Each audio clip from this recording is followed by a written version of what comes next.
Today, we're going to talk about building a coaching, consulting, or advisory business, how to do that and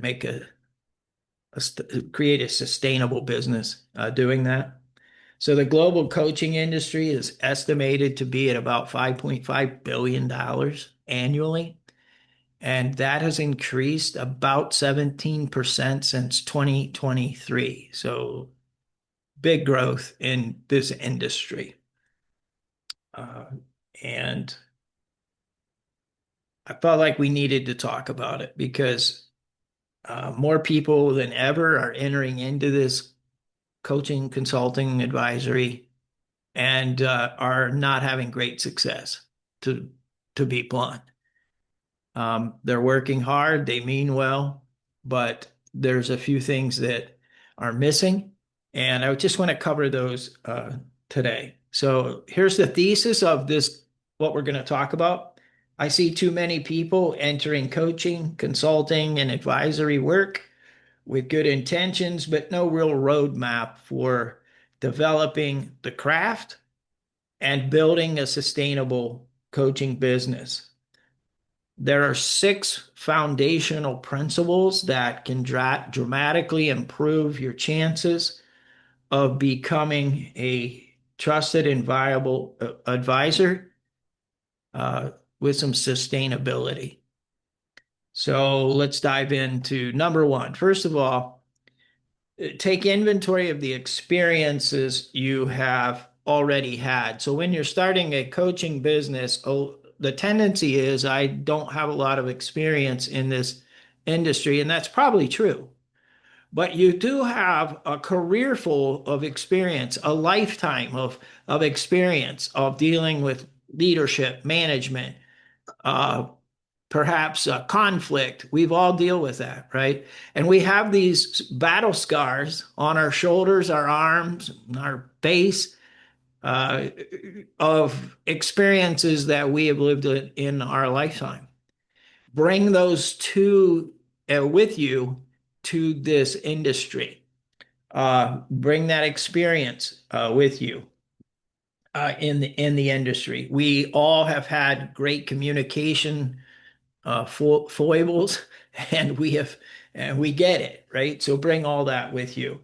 So the question I would want you to ask yourself as you take inventory of your career and your life and your experiences is, what experience or insights do I already have and I already possess that I could genuinely use to help other people? You're carrying a toolbox of lessons, observations, mistakes into this work. So the first thing is, don't think you're starting at zero. Bring these things into your storehouse and your inventory of your coaching business. These are great stories and tools that you can use. Number two is to get in your reps and practice the craft. The only way to get better at this is to do it, is to be in front of clients, being in front of people, and doing the work. That is the only way you can do it. If you can work with an organization that helps provide you clients, and there's a lot of different organizations like that that could help you, that's wonderful, right? But if you don't have that where you can get supplied people to coach or to advise, they're all around you. You go to church with them. You are on the bowling team with them. Where are the social places of your life that people are? Where are your friends, the family? Where are these peers? Where are these folks that are hurting in the area that you need, or that are deficit in the arena that you're working in? And begin to talk to them, begin to offer to meet with them for free. If you go to a church, ask if you can do some kind of free workshops, or help somebody in those ways, like by volunteering. Um, or other nonprofits. It could be all kind of nonprofits that you could offer to help. The point is, it's not about whether it's free or whether it's not. You have to get the practice in. You have to get your reps in. And somebody that is doing, 10 sessions a month for free is going to get much better quicker than somebody that does one a month. Repetition. And that's where you have to get in. In that repetition, you begin to, there's a lot of things that happen in this repetition. You begin to identify patterns. You begin to be a better listener. You recognize your philosophy. You begin to build a philosophy and a framework of your coaching. That doesn't happen in a laboratory, and that doesn't happen in you sitting around by yourself. It doesn't happen in webinars. It doesn't happen in seminars. Stop going to all these webinars. You know enough to start. And so the point is that you use your toolbox that you've already had from life, and now you look for one person or two people, and you begin to practice and you begin to get better and you begin to identify these things. It is the only way it happens, for sure. The other thing that you do now, we're talking about client facing right there, but there's work that's not client facing that you have to get really good at. And that is building your communication skills, finding your communication skills. I've gone through several iterations of how I want to communicate and try to be corporate, try to be academic, try to be myself, try to be this, right? And you find your rhythm, you find what works for you, you find your voice. And that only comes through this. So you're not only in your client facing, getting better at listening and those things, but you also need to get better at the craft of listening, the craft of communication, the craft of asking questions, the craft of writing, the craft of producing content. All of those things begin to happen only when you're client facing. So, really important that we do it. This is also where you begin to develop a sense of who you are and some confidence, right? That I know what I'm articulating to these people actually helps them, right? And so this is where you begin to build that. But I'm telling you, you have to get in front of people, you have to build the reps, however you do it. Those are a few suggestions that I gave you. The third thing that every advisor and every coach or whatever needs is you have to build your expertise. You have to build your uh, what I call a body of work, right?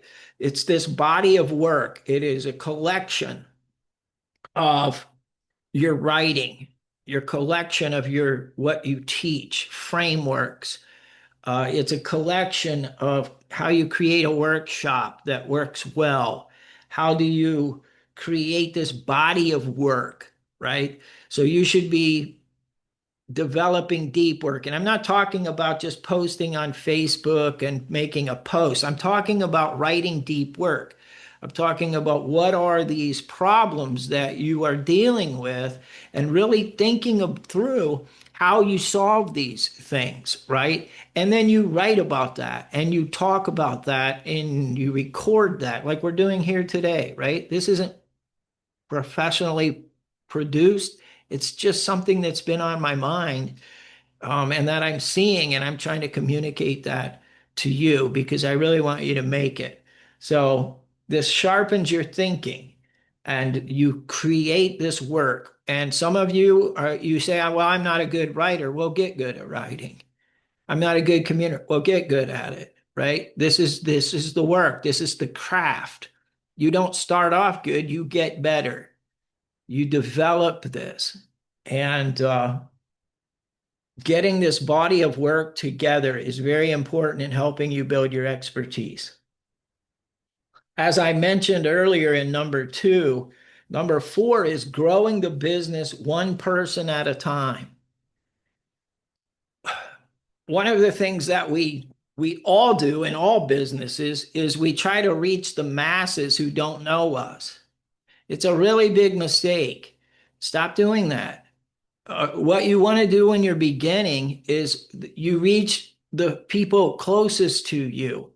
It only takes you a couple people to change your world at this moment, right? You don't need 100 people. You wouldn't even know what to do with 100 people. Find one or two that you see struggling, that you know, and offer to help them. It's nothing more than that. And so we're so focused on social media, on an algorithm we cannot control. You can control talking to somebody. You can control picking up the phone. You can control having coffee with somebody. And this is where you need to focus on growing the business one person at a time. If you're an accountant or you're some kind of coach, if you could have two or three people, it would change your world and it would help you to get better and better and better working with them like that. So anyway, grow the business one person at a time. Number five is you have to learn the fundamentals of business. So, yeah, you have to learn your craft and you have to get really good at your craft. And you need to push yourself in your writing and all these things, like I mentioned before. But you also need to learn how to run a business. You need to know how to work financially, how to build financials, how to build marketing, how to build pricing. This is one of the biggest problems that people are struggling with is their pricing, right? They don't know how to price their service. And almost all of us underprice our services, right? And I get that to some extent, but pricing, you have to learn about pricing. You have to learn how to schedule appointments and how to do client management and how to follow up and how to do it without losing track of it. And it's not like having 50 of these, right, laying around everywhere. You have to be able to be organized and be able to follow up and basically be a good business person. So, and the sixth thing is you have to commit to continually getting better, continually getting better. This is something that is long term, it's a long game. You're not going to make a lot of money at it right away. I would advise you, if you haven't, don't quit your job and start this business from scratch. No, if you have to begin to develop this, it takes time. This is a craft. It's a practice. It doesn't happen overnight.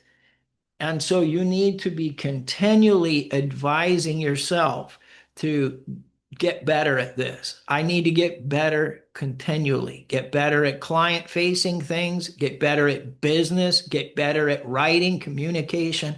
All of this is a continually developing thing. And the only way, one of the only ways you get better is to just do it. Just begin to do it. You'll make mistakes. You will miss appointments, miss book. Things are going to happen, right? But that's the messiness is where you get better.